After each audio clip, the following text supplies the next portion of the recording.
Hello student, कक्षा 10 का ये है मॉडल पेपर जो कि गणित का। ये 70 नंबर का पेपर होता है। अगर तुमको गणित नहीं आती है, मैथ बिल्कुल भी नहीं आती या फिर कम आती है, किस तरीके से कॉपी लिखने है, किस तरीके से 70 नंबर इसमें लेके आने हैं, तो इसमें पूरी इस वीडियो बताने वाला हूँ। ये मॉडल पेपर लगाने वाला हूँ। अगर तुम इस तरीके से मॉडल पेपर लगा लेते हो, कॉपी में किस तरीके से लगना है, रफ काम कहाँ पे करना है, अगर तुम ये सब तरीके सब सीख जाते हो तो आराम से 70 में 60 नंबर लेके आ सकते हो गणित में। बहुत ही आसान तरीके से बताने वाला हूँ। 20 नंबर का OMR शीट में भरना होता है, 20 नंबर का MCQ क्वेश्चन, लॉन्ग क्वेश्चन सही बताने वाला हूँ, किस तरीके से आपको कॉपी में लिखना है। बहुत ही इजी तरीके से बताने वाला, इसलिए वीडियो को लास्ट तक जरूर देखना। देखो 70 नंबर का पेपर होता है, 70 आराम से 60 से 50 नंबर लेके आ सकते हो। अगर मैथ तुमको बिल्कुल भी नहीं आता, अगर थोड़ी मैथ आती है तो आराम 70 में 70 भी नंबर लेके आ सकते हो। ये मॉडल पेपर इतना इंपॉर्टेंट है, ये थोड़ा इतना इंपॉर्टेंट है ना, अगर तुम इस मॉडल पेपर लगा लेते हो तो कोई सा मॉडल पेपर आराम से लगा लोगे। बहुत ही इंपॉर्टेंट मॉडल पेपर है। देख लो कौन सा मॉडल पेपर है। ये है DV का है 822। ठीक है, अगर ये मॉडल पेपर लगा लेते हो आराम से 70 नंबर ला सकते हो। देखो 20 नंबर का बहुविकल्पी प्रश्न आता है जो कि OMR शीट में भरना होता है, और 50 नंबर का लॉन्ग क्वेश्चन आता है। वही बताने वाला हूँ किस तरीके से कॉपी में लिखने, जिससे कि आपको एक नंबर भी नहीं घटे। अगर तुमको मैथ नहीं आती है, फिर क्वेश्चन को बनाकर किस तरीके से क्या करते हैं मैथ में, वही बताने वाला हूँ। तो देख लेना किस तरीके से मैथ में क्वेश्चन बना करने हैं। पहले तो MCQ क्वेश्चन ये दिया हुआ है, ये सारे क्वेश्चन पहले बताने वाला हूँ। तो फिर यहाँ से स्टार्ट होता है खंड A। ठीक है, सेक्शन A स्टार्ट होता है। यहाँ पर पहला क्वेश्चन यहाँ पर दिया है, 20 MCQ क्वेश्चन है। पहले इसको लगाते हैं सॉल्यूशन के साथ, बहुत ही ईजी है, और ये लगा ले तो आराम से 20 नंबर आराम से क्लियर कर सकते हो। देखो 20 नंबर लाना यही इंपॉर्टेंट है। इसके बाद 50 नंबर तो ला ही सकते हो, बना के भी ला सकते हो। देखो किस तरीके से पहला क्वेश्चन यहाँ पर ये दिया है, किन्हीं दो धनात्मक पूर्णांकों A और B दिया है के लिए कौन सा फॉर्मूला सही होगा। देखो ये फॉर्मूला होता है A B के लिए। ठीक है, लासा मासा में एक फॉर्मूला होता है, बहुत ही इंपॉर्टेंट होता है। इसको बहुत ही ज़्यादा आपको याद करना पड़ेगा। इसमें से 2 नंबर क्वेश्चन पूछ सकता है, 30 नंबर क्वेश्चन इसमें पूछ सकता है, इसलिए ये वाला फॉर्मूला जल्दी याद कर लो। देखो इसमें 4 ऑप्शन दिया हुआ है। ठीक है ना, इसमें कौन सा ऑप्शन सही है। देखो A × B मतलब 2 ये संख्या दी हुई है, तो ये वाला ऑप्शन सही होगा।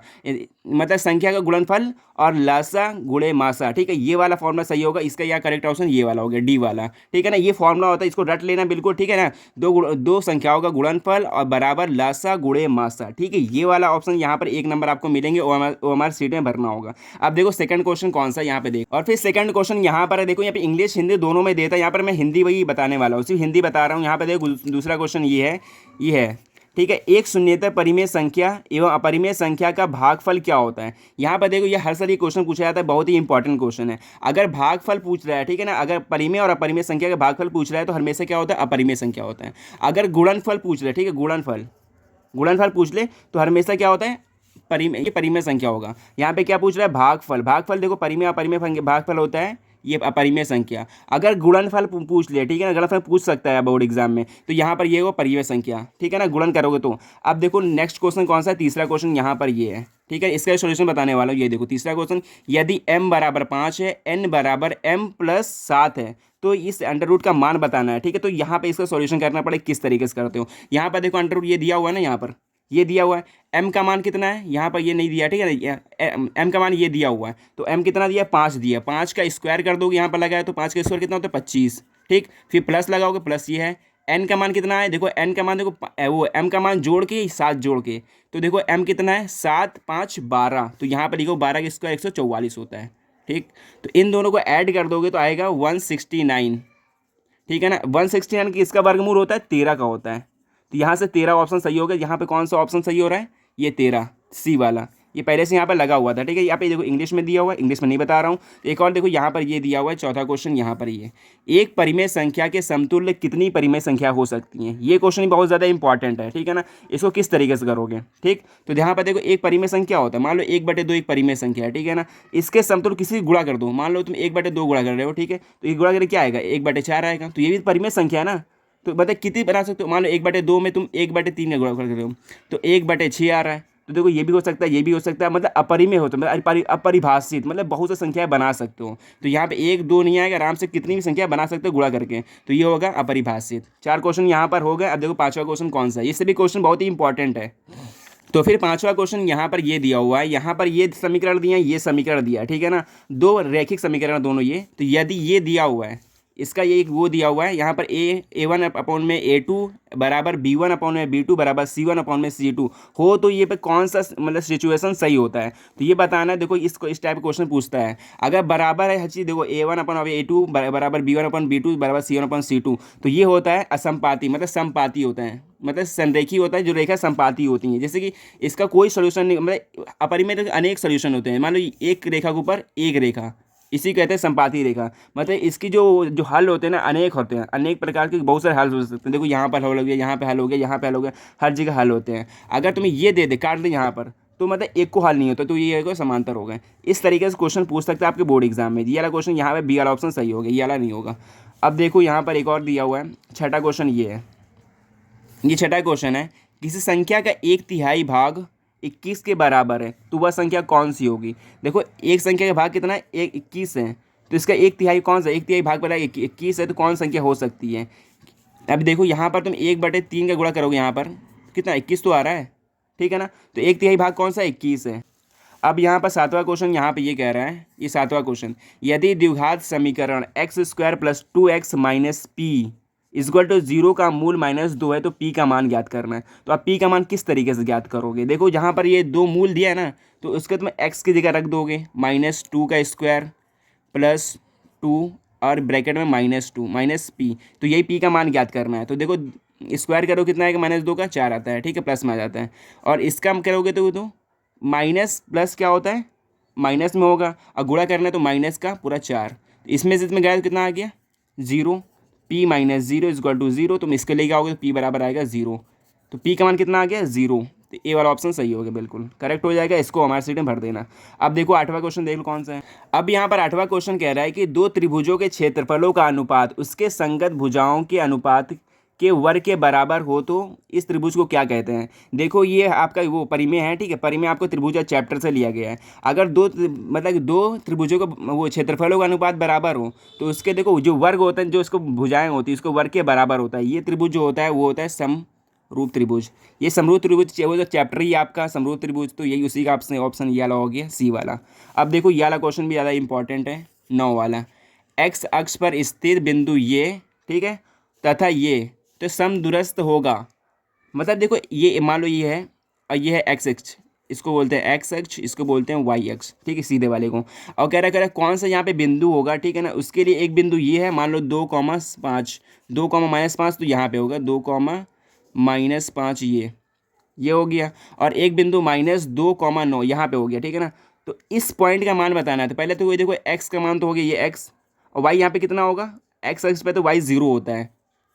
तो इसका तुम फॉर्मूला लगाओगे, समदूरस्थ होता है इन दोनों से दूरी जो है बराबर है, इसकी दूरी बिल्कुल बराबर है। तो इसका तुम सॉल्व करोगे x1 - x2 से निकाल के फॉर्मूला सॉल्व करोगे तो इसका ऑप्शन आएगा ये वाला 0 - 7 नहीं, तो इसका ऑप्शन ये आएगा -7,0, ठीक है ना। देखो y का मान तो 0 रहेगा, तो x का मान निकालना है, तो इन दोनों को मतलब कंपेयर करके दूरी निकाल लोगे तो -7 आएगा, ये वाला ऑप्शन बी वाला सही हो जाएगा। ठीक, यहाँ से ये ऑप्शन सही हो गया।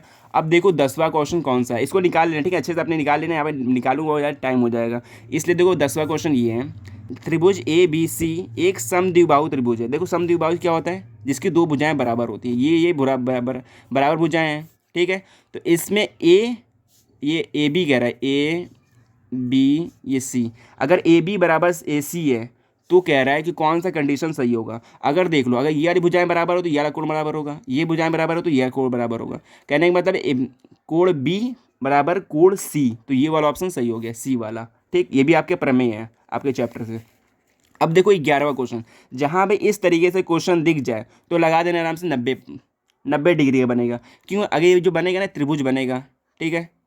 सबसे बड़ी भुजा कौन सी है 12, ये लंब तो मान लोगे 6√3 और ये दिया हुआ 6, पाइथागोरस निकालोगे तो 90 डिग्री, ये मतलब 90 डिग्री का मान आएगा। ये दोनों पाइथागोरस निकालोगे तो 12 ही आएगा, इसलिए पाइथागोरस लगाओगे तो इसलिए 90 पे लगता है, ठीक है। तो ये वाला ऑप्शन सही हो 90 वाला। अब देखो नेक्स्ट क्वेश्चन कौन सा है, 11 क्वेश्चन हो गया, 12वां क्वेश्चन देख लो। और यहाँ पर ये 12वां क्वेश्चन यहाँ पे स्टार्ट होता है, कह रहा है एक समबाहु त्रिभुज। समबाहु क्या होता है, जिसकी सभी भुजाएं बराबर होती हैं। जैसे तुम देख सकते हो यहाँ पर ये सभी भुजाएं यहाँ बराबर है, ठीक है। अब देखो क्या कह रहा है, एक समबाहु त्रिभुज ABC की भुजा 2A है। मान लो सबकी भुजा क्या है 2A, 2A, 2A, 2A, ठीक। उसके प्रत्येक शीर्ष लंब, मतलब ये जो है शीर्ष लंब ये होता है, एक तुमने यहाँ पर लंब डाल दिया, ठीक। तो क्या रहा है, लंब की लंबाई ज्ञात करनी, इसकी तुम्हें लंबाई ज्ञात करनी है। तुम यहाँ पाइथागोरस लगा के ये तुम निकाल लोगे, ये निकालना है। तो अगर जब ये पूरा 2A है तो इतना कितना होगा, A होगा। जब तुम पाइथागोरस लगाओगे तो यहाँ से ऑप्शन ये वाला होगा A√3। इसको निकाल देखो, बताओ तो निकाल के दिखा भी दें। देखो आ गया इसको 2√A² - A², और तो फिर इसको सॉल्व करोगे तो आएगा 4 का 4a² माइनस a², तो ये कितना आ गया रूट में 3a²। यहाँ से a रूट से बाहर निकल जाएगा तो a√3, तो ये वाला ऑप्शन ये हो गया। तो इसका आंसर यहाँ पे देखोगे तो a√3 ये वाला पहला सही हो गया। अब देखो यहाँ पर 13वां क्वेश्चन बहुत ही ज़्यादा इंपॉर्टेंट है। अब कह रहा है यदि कोण ए बराबर कोण मतलब ये सी मतलब साइन ए बराबर कॉस ए है तो किस पे ये मान बराबर होगा कह रहा है। मतलब किस मतलब ये ए का मान किस पे बराबर है, ए का मान बताना है। अगर देखो तो अगर 45 रखोगे, 45 साइन 45 और कॉस 45 का मान बराबर होता है। दोनों का मान कितना आता है 1/√2 आता है। तो इसका ये वाला ऑप्शन सही हो गया 45 डिग्री, अगर दोनों का मान यहाँ पे बराबर आता है। इसलिए यही पूछा था ए का मान कितना होगा। ठीक है, अब ये देख लो, ये भी क्वेश्चन इंपॉर्टेंट है। ये क्वेश्चन 2 नंबर में भी क्वेश्चन ये पूछा जाता है। अगर कोण ए का मान 30 डिग्री है, ठीक है ना, कोण ए का मान 30 डिग्री है तो ये समीकरण रखो तो इसका मान ज्ञात करो। तो यहाँ से मान ज्ञात कर सकते हैं। चलो देखते हैं किस तरीके से ज्ञात करते हैं। ये 1 हो गया और tan थीटा का स्क्वायर रखना। थीटा कितना है 30 डिग्री, ठीक है ना। तो tan थीटा का मान कितना होता है, tan 30 का मान कितना होता है 1/√3 का स्क्वायर लगा देना। स्क्वायर लगा हुआ है अपाउन में 1 प्लस कॉट स्क्वायर का मान रखना है। ठीक, कॉट थीटा का मान कितना होता है 30, इसका मान कितना √3 का स्क्वायर, √3 का स्क्वायर कर लोगे। फिर इससे का हल करोगे तो कितना आएगा 1 प्लस में 1/3 स्क्वायर करोगे रूट का तो 3 हो जाता है। ठीक, तो यहाँ से नीचे आ गया 3 का स्क्वायर 3 आ गया तो इसका 1, तो 1 + 3। तो इसको तुम सॉल्व करोगे तो आएगा 4/3/3। तो ये 3 से इसको ये 3 को ऊपर ले जाओगे तो ये कट जाएगा। नहीं, ये तो फिर 2 और ये 3 ये हो गया 4, ये 4 से 4 कट गया तो 1/3 का मान आ गया। 1/3 इसका सही ऑप्शन होगा डी वाला। ठीक, यहाँ से ये डी वाला ऑप्शन सही होगा। इसका यहाँ से सॉल्व करोगे तो अब यहाँ 14 क्वेश्चन हो गया। आप देखो 15 क्वेश्चन। अब ये 15 क्वेश्चन यहाँ पर ये दिया हुआ है, यदि एक गोले की त्रिज्या को दुगना कर दिया जाए। ठीक, एक गोले की त्रिज्या है, मान लो एक गोले की त्रिज्या को तुमने दुगना कर दिया, उसके पृष्ठीय क्षेत्रफल में होने वाली प्रतिशत वृद्धि ज्ञात करना है। अब देखो एक गोले की त्रिज्या क्या होती है 4πr² बराबर 4πr²। ठीक, ये 2 गोला कह रहा है, इसकी त्रिज्याएं को ये दुगना कर दिया जाए। मान लो इसको तुम r मान लेते हो, इसको 2r मान लेते हो। पहले 4π से 4π कट गया, इसको मान लेते हैं r², इसको मान लेते हैं 4r²। तो ये r² से r² भी कट गया तो 1 बराबर 4 आ गया। ठीक है ना। अगर तुम प्रतिशत में पूछ रहा है तो इसमें 100 का गुणा कर दोगे तो 100 ये हो गया 400, तो ये 400 का अनुपात बराबर होगा। इसमें कौन सा प्रतिशत वृद्धि कितनी है 400 की, तो डी वाला ऑप्शन सही हो गया। अब देखो बहुत ही ज़्यादा इंपॉर्टेंट है ये मॉडल पेपर, बहुत ही ज़्यादा हार्ड है। अगर तुम इसको लगा लो तो फिर तो भाई कितने भी मॉडल पेपर आएंगे सब आसान आसान आते हैं। ये मॉडल पेपर कुछ ज़्यादा ही टफ है, तो इसलिए इसको पहले अच्छे से तैयार कर लेना। अब देखो 16वां क्वेश्चन यहाँ पर ये है कि 2 वृत्तों का व्यासों का अनुपात ये दिया है, तो परिधियों का अनुपात बताना है। अगर देखो व्यासों का अनुपात ये दिया है, परिधियों का अपने अनुपात निकालना हो ना तो बहुत ही सिंपल होता है। इसका 2 हो गया, 2 का स्क्वायर कितना 4 होता है, 3 का स्क्वायर कितना होता है 9 होता है। तो ये वाला ऑप्शन लगा देना। ये देखो दोनों अंडर करोगे तो यही ऑप्शन यहाँ पे होता है। अब यहाँ पर ये क्वेश्चन देखो, ये क्वेश्चन बहुत ज़्यादा इंपॉर्टेंट है। ये क्वेश्चन 2 नंबर में आता है, 4 नंबर में भी आता है, तो इसको अच्छे से तैयार कर लेना। देखो इसमें पूछ रहा है निम्नलिखित सारणी का माध्य बताना है। अब देखो यहाँ पर एक वर्ग दिया हुआ है, यहाँ पर 12 वार्ता दिया है। इसका फॉर्मूला होता है सिग्मा FI × XI अपाउन में सिग्मा FI। अब तुम यहाँ से FI XI निकालोगे, फिर यहाँ पे FI का जोड़ के मान निकाल लोगे, तो इस पर भी काट के रखोगे तो यहाँ पर आएगा 6.1। ठीक है, इसको मैं निकाल देख चुका था, बहुत ही ज़्यादा टाइम लगेगा इसको बताऊंगा, तो इसलिए यहाँ पे 6.1 आएगा। इसको तो अच्छे से लगा के ट्राई करना, अगर ना हो तो कमेंट बताना, भी इसको अच्छे से एक लॉन्ग वीडियो में समझा दूंगा। फिर इसके बाद 18वां क्वेश्चन यहाँ पर ये दिया हुआ है, एक 12 वार्ता बंटन में माध्य ये दिया हुआ है, बहुलक ये दिया हुआ है, कह रहा है माध्य का ज्ञात करना है। इन तीनों में एक फॉर्मूला होता है माध्य और बहुलक और माध्यिका निकालने का। तो इसका फॉर्मूला क्या होता है देख लो, यहाँ पे बहुलक बराबर 3 माध्यक - 2 माध्य। तो ये फॉर्मूला रखोगे तो ये ऑप्शन आप निकाल लोगे। देखो यहाँ पर माध्य का मान रखोगे, यहाँ पर पहले बहुलक दिया हुआ है 28 बराबर ये क्या दिया हुआ है माध्यक तुम्हें निकालना ही है, यहाँ पे रख दो 3 माध्यक m निकालना है तुम्हें -2। ठीक है, माध्य यहाँ पे दिया हुआ है 24.1। तुम यहाँ से इसको सॉल्व करोगे, इसको इधर लेके आओगे तो माध्य निकालोगे तो यहाँ पर तो फिर ये वाला ऑप्शन सही आएगा। इसको निकाल के तुम देख लेना, मैं एक बार निकाल के देख चुका हूँ। ठीक है ना, इस वाला ऑप्शन सही आएगा। अब देखो एक और क्वेश्चन यहाँ पर ये दिया हुआ 19 वाला क्वेश्चन है। ठीक है ना, वीडियो बहुत लंबी होती है जल्दी जल्दी बता रहा हूँ मैं। और यहाँ पर ये दिया हुआ है ये अंतराल दिया हुआ है और उसमें बहुलक पूछ रहा है। देखो बहुलक क्या होता है, जो बहुत बार पूछा जाता है। इसमें देखो 11, इसमें 21 है, इसमें 23 है, इसमें 14 है। सबसे ज़्यादा क्या है, देखो 23 है ना, तो ये वाला वर्ग ज़्यादा होगा, तो ये वाला ऑप्शन सही हो गया। क्या है, 20 से 30 तक, तो ये वाला ऑप्शन सही हो गया, ये वाला तुम ऑप्शन टिक कर सकते हो। अब लास्ट है 20वां क्वेश्चन। यहाँ पर देखो ये क्वेश्चन दिया हुआ है, माध्य माध्य और माध्यक तथा बहुलक के बीच संबंध क्या होता है। इसका फॉर्मूला पूछ रहा है, तो कौन सा फॉर्मूला सही होता है, अभी ऊपर कर चुके हैं, बहुलक बराबर 3 माध्यक माइनस 2 माध्य, ये ऑप्शन सही होगा। तो फिर दोस्तों यहाँ पे तुम्हारा 20 क्वेश्चन तो कंप्लीट हो गया, बट तो लॉन्ग क्वेश्चन किस तरीके से करना है। देखो 20 नंबर का तो ये एमसीक्यू क्वेश्चन ला सकते हो, ठीक है ना। ये क्वेश्चन बहुत ज़्यादा इंपॉर्टेंट है, ठीक है ना। इंपॉर्टेंट किस लिए, क्यों बहुत ज़्यादा, क्योंकि ये क्वेश्चन बहुत ज़्यादा ही हार्ड रहते हैं। अगर तुम ये क्वेश्चन लगा लो तो इससे ईजी क्वेश्चन आएगा आपके बोर्ड एग्जाम के ये बहुविकल्पी प्रश्न में। अब लाना 50 नंबर का, क्या लाना है, लॉन्ग क्वेश्चन। जिसको मान लो कि लॉन्ग क्वेश्चन नहीं कर पाते हैं, उसको किस तरीके से करना है बनाकर। मान लो क्वेश्चन को कोई कोई क्वेश्चन ऐसे होता है कि नहीं आता है, उसको छोड़ना नहीं, किस तरीके से करना है मैं बताता हूँ। जैसे कि मान लो ये क्वेश्चन है, यहाँ पर ये है।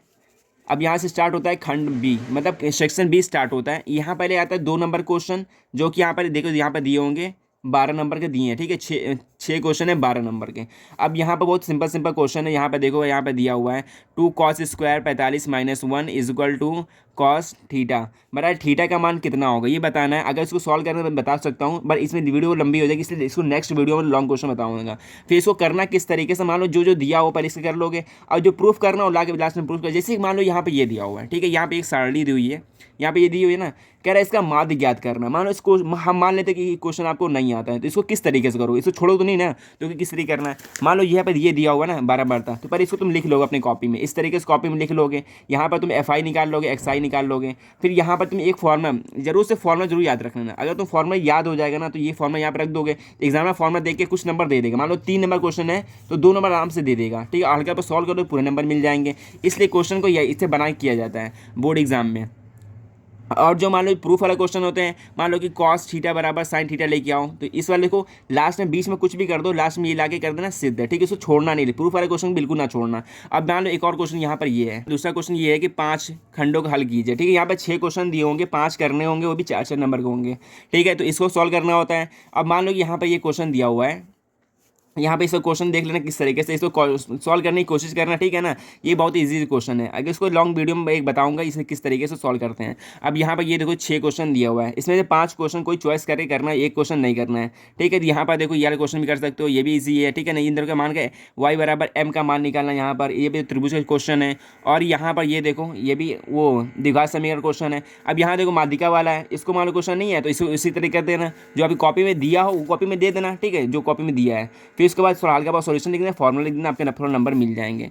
अब आता है लॉन्ग क्वेश्चन। जैसे यहाँ पे लॉन्ग क्वेश्चन देखो तीसरा स्टार्ट हुआ है, यहाँ पे अथवा देता है, 2 में से कोई एक करना होता है। यहाँ पर ये देखो 2 घनों को मिलाकर, ये जिसका आयतन इतना है, और मिलाकर एक ठोस, मान ये है 2 वर्ग, इसको मिला के बनाया जाता है। इसका पृष्ठीय क्षेत्रफल पूछ रहा है, इसका पृष्ठीय क्षेत्रफल निकालो, पर एक भुजा निकालोगे, ठीक है। एक भुजा से मतलब एक साइड निकालोगे, एक साइड से पूरा तुम पृष्ठीय क्षेत्रफल निकाल सकते हो, पूरे 6 नंबर इसको मिलेंगे, ठीक है। अगर मान लो इसको नहीं निकाल पाए, तो जो दिया पर वो रखोगे, इसका फॉर्मूला रख दोगे आराम से। इसमें 6 नंबर का है, तो 3 नंबर मिल जाएंगे आपको। इसलिए क्वेश्चन छोड़ना नहीं, बना के भी करना, बना के भी कर सकते हो। जैसे कि यहाँ पर ये क्वेश्चन दिया हुआ है, एक तरह ये दिया हुआ है, एक भूमि से आधार से कितने जो मतलब डायग्राम दिया हुआ ना, जैसे डायग्राम का क्वेश्चन होता है, 40 मीटर दूर पर स्थित है और 45 डिग्री कोण बन रहा है, तो इसको किस तरीके से करोगे, जो जो दिया उसके पहले डायग्राम बनाया। जैसे इस तरीके यहाँ पे डायग्राम बना लिया, जैसे 45 डिग्री था, यहाँ पे 30 डिग्री था, और जो जो दिया हो यहाँ लिखो, और उसके बाद फॉर्मूले लिख दोगे, तो आराम से इसमें आधे नंबर तो मिल ही जाएंगे। इस तरीके से लॉन्ग क्वेश्चन को करते हैं बनाकर, ठीक है ना। यहाँ पर ये इन दोनों में इसको ये करना होगा, एक और क्वेश्चन होगा, 3 क्वेश्चन करने होते लॉन्ग में। यहाँ पर ये क्वेश्चन दिया हुआ है, ये 5वां क्वेश्चन है। एक पिता की उम्र उसके पुत्र की आयु की मतलब 2 गुनी, मतलब 7 गुनी है। तो 2 वर्ष पश्चात पहले पिता की उम्र पुत्र की आयु की 13 गुनी थी, दोनों की वर्तमान आयु बताना है, ठीक है ना। ये रैखिक समीकरण क्वेश्चन है, पहले मानोगे पिता की उम्र XY, इस तरीके से मान के क्वेश्चन बहुत ही ईजिली सॉल्व हो जाता है। ये भी देखो, ये क्वेश्चन बहुत ही ईजिली सॉल्व हो जाता है। इसको इधर ले जाओ, इसको इधर ले जाओ, या फिर इसको मान लिया जाता है कुछ, तो इस तरीके से इसको सॉल्व कर लो, तो आपको यहाँ पर 6 नंबर मिलेंगे। अब मान लो कि ये क्वेश्चन नहीं आता है, तो इस तरीके से देखो, मान लो जो जो दिया हो क्वेश्चन, उस क्वेश्चन में ऐसे लिख लोगे। अब देखो रफ कॉपी है ना, इसमें देखो ये पेज में, जिस कॉपी पेज में कर रहे हो उसको काटा पीटी यहाँ रफ हो ऊपर नहीं करना है, इसको पीछे करना है, सबसे लास्ट पेज में पीछे करना है, वहाँ पर रफ करना, बिल्कुल साफ सुथरी लिखोगे तो आपके नंबर यहाँ मैथ में मिल जाएंगे। मैथ में ऐसे नंबर करते नहीं है, ठीक है ना। तो मिलते हैं नेक्स्ट वीडियो में। अगर वीडियो अच्छी लगी तो वीडियो को लाइक करना है, अपने दोस्तों के साथ भी शेयर कर देना, हमारे चैनल पर नया हो तो चैनल को सब्सक्राइब कर देना। मिलते हैं नेक्स्ट वीडियो में।